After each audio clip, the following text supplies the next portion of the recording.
Could the Eagles be expecting a giant surprise at the running back position?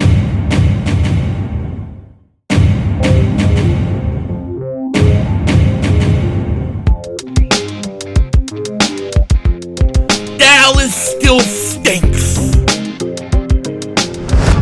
Way, I can't think back here. I hope everybody's having a great day. Hope you guys are doing well. Hope you're hanging in there. So you might think you know how it's going to be played out at the running back position. But could we be missing everything here? Could the Eagles be getting ready to shock everybody at who they go with at the running back spot? Now listen, the Eagles have 4 roster spots open. Dalvin Cook just cut.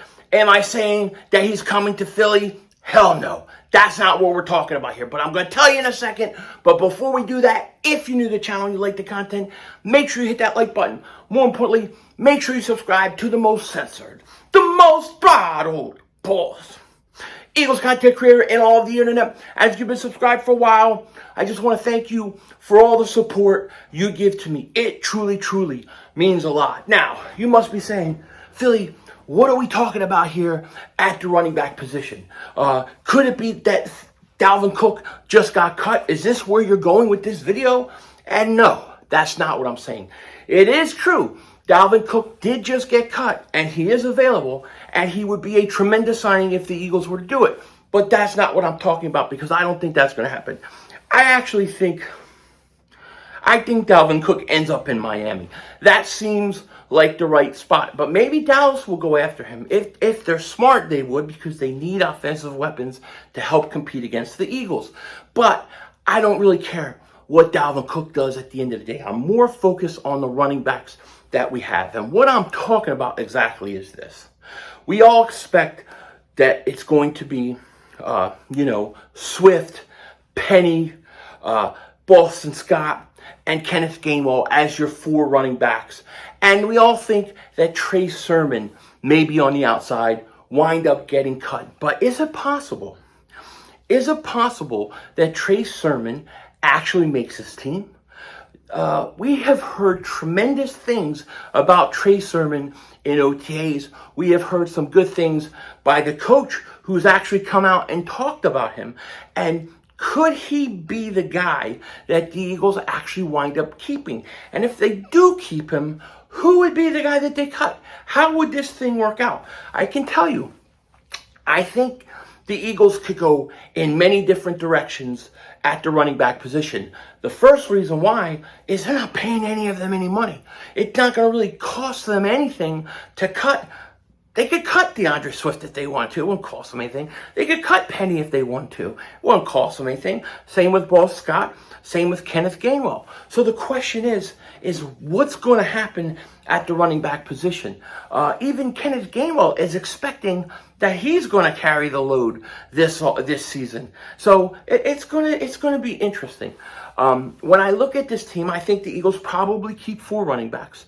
I think that's how they'll probably do it. And so then you have to ask yourself, well, what does these running backs give you? Which things do these running backs give you that the others don't, that you can't cut a guy for? And I think the first guy we would have to talk about is Deandre Swift.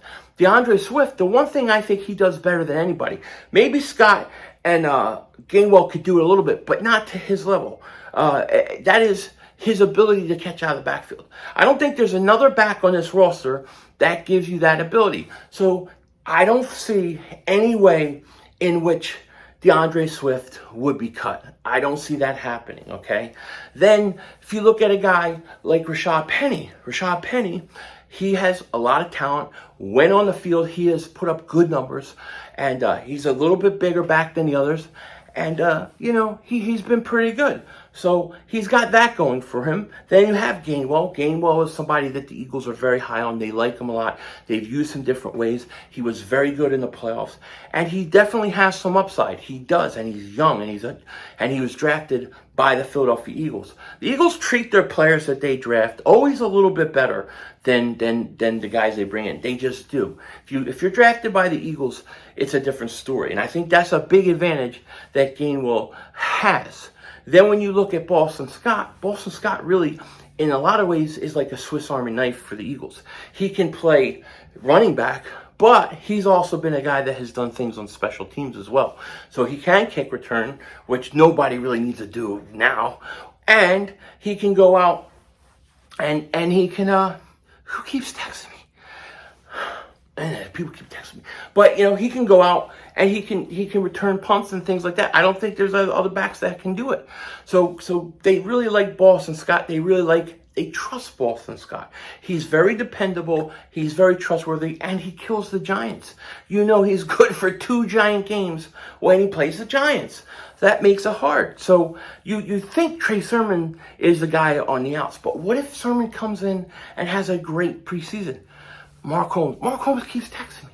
This guy is on a boat.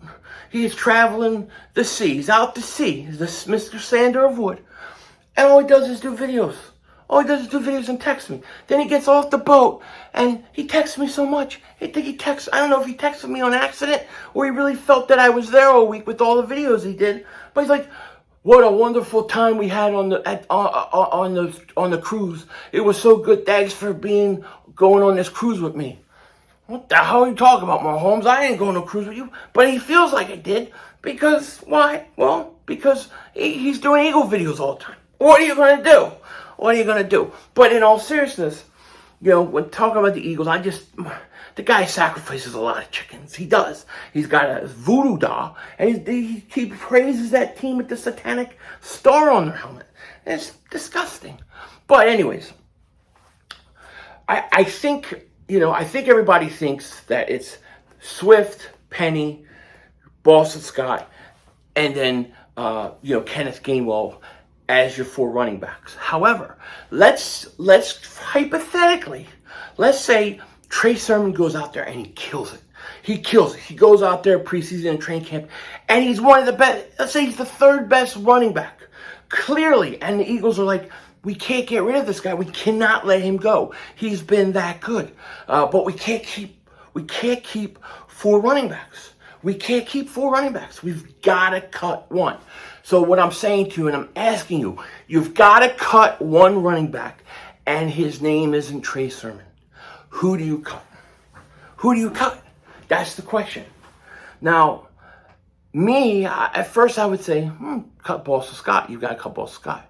But then as I think about it, I think about the dependability. I think about how he plays the Giants. But I think of what they think of him. I said, maybe not. And then you go through Swift, and like I said, Swift just gives you an element that you can't replace anywhere else. And not him. And I think about this, and when you play this out, my point is this. When I play the whole thing out, I come to the conclusion you got to cut Rashad Penny. Don't throw things. But I do. I come to the conclusion that he could be, if anybody out of those 4 guys get cut, it could be him. They're not paying him a lot of money. He's not been able to stay healthy. And even when he's played in the short frequency times that he did, he doesn't stay healthy. And now, the fact that you got Deandre Swift, I really think it's going to take snaps away from Penny. As soon as the Eagles got Swift, Penny's production and what they expected from him, in my opinion, went down.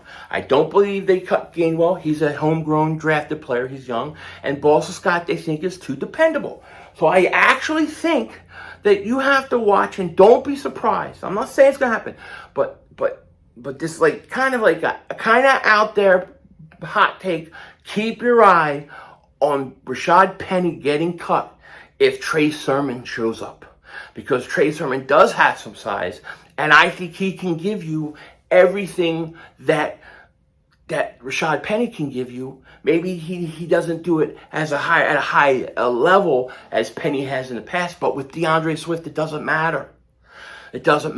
So Penny may be on the hot seat. So he may be my surprise hot seat player that you have to watch out for. Just a thought, just kind of what I'm thinking. So it's going to be interesting. The other thing I want to touch on real quick before we get out of here and before I head to Nags Head, North Carolina, or the Outer Banks, Kelly Green. I'm all waiting for it. We're all waiting for it. You see my hats back there. Can't wait for it to come. And it sounds like it may be July. E-Rock, shout out to E-Rock. He posted something saying expect Kelly Green in July. I don't know if he knows something or not, but I think that's about right. Probably right when training camp starts. The question is, and there was an interesting article. I'm going to pull it up here. I have to grab my computer because I have nowhere to put it. But there was an interesting article, and this was PhillySportsNation.com. It was a couple days ago. But basically, they were talking about which Kelly Greens should we expect from the Eagles. I think the Eagles have hinted they wanted to go the one that Reggie wore and Cunningham wore. And it kind of went over all the different ones, right? And it was kind of interesting. They have the 1970-73 Kelly Green. You see the picture of white with the green helmet. Now, I think this should be brought back, not as an alternate, but I think the Eagles should go back to, especially with 2 helmet rules in effect, I think they should upgrade their jerseys. I think it needs a refresh. I believe the Eagles jerseys need a refresh. Okay, it's been since the 90s, but I think a refresh. I think you add a white helmet with the green wings, something like that, on road games. Just like in the past, where you wear that on the road, and then at home you wear the Kelly Green, or not just Kelly Green, but you wear the green jerseys with the green helmets at home.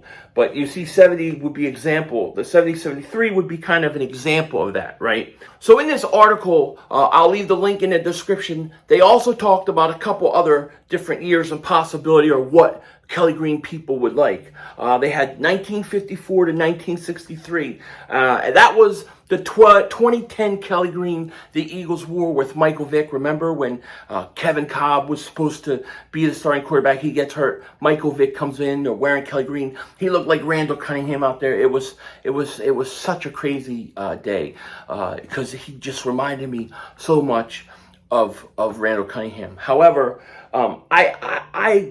I don't mind those Kelly Greens, but I don't like them, and I don't like the sleeve with the number on the side. I want the Eagles. I want the old Eagles throwback logo. And then, of course, the 1985 to 1995 Kelly Green, and that's the one.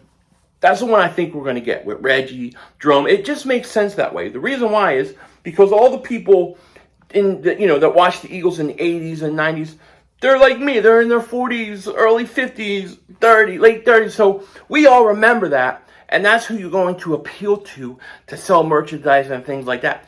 So I would like to see the 85 to 95 Kelly Green come back, and that would be great to see next year. Like I said, though, I think with the Eagles' new word mark, I don't think they're keeping the same logo. I think things are going to change, but I want to see green at home, white on the road.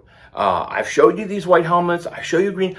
There's so much the Eagles can do. I hope they take advantage of it. But either way, I'm excited about the Kelly Green.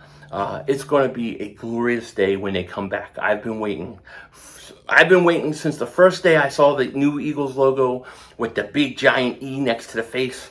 I wanted the old one back. So this is a big moment coming in July for me. Now that said, I hear my wife's beeping the horn. They want to get to the beach. Gotta go. Denzel Washington out.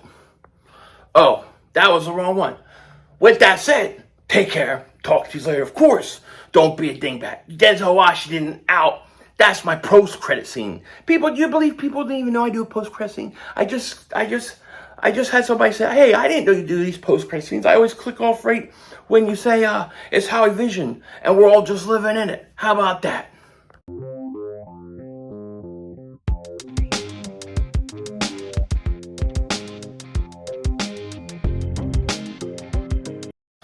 See, these are the white helmets I'm talking about. I'm not saying it has to be like this, but why not something like this on road games?